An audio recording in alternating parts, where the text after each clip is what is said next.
L'apôtre Jean a dit que le but de son évangile était que nous croyions que Jésus est le Fils de Dieu.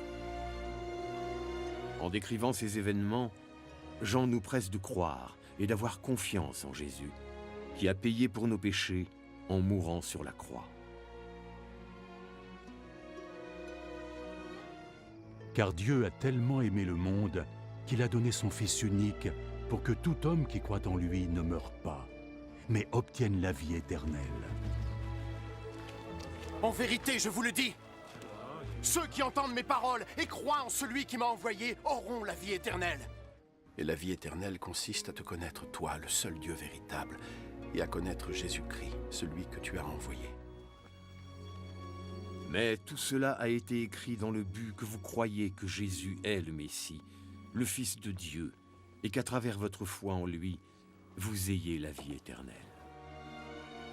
Cela signifie deux choses. Nous devons accepter avec Jésus que nous avons péché contre Dieu et qu'il y a des fautes dans nos vies, si petites semblent-elles. Et nous devons croire que Jésus a payé pour nos péchés en mourant sur la croix, à notre place. Si nous faisons cela, Dieu nous accorde immédiatement la vie éternelle.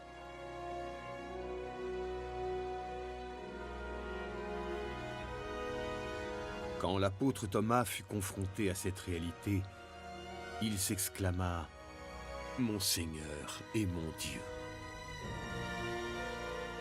Maintenant, si vous le désirez, vous pouvez être en paix avec Dieu quand vous énoncerez les affirmations suivantes.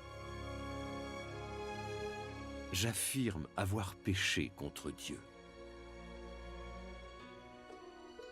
J'affirme que la mort de Jésus sur la croix a payé complètement pour mes péchés. Et je fais confiance au paiement de mes péchés par Jésus pour avoir la vie éternelle et me tenir devant Dieu. Mon Seigneur et mon Dieu.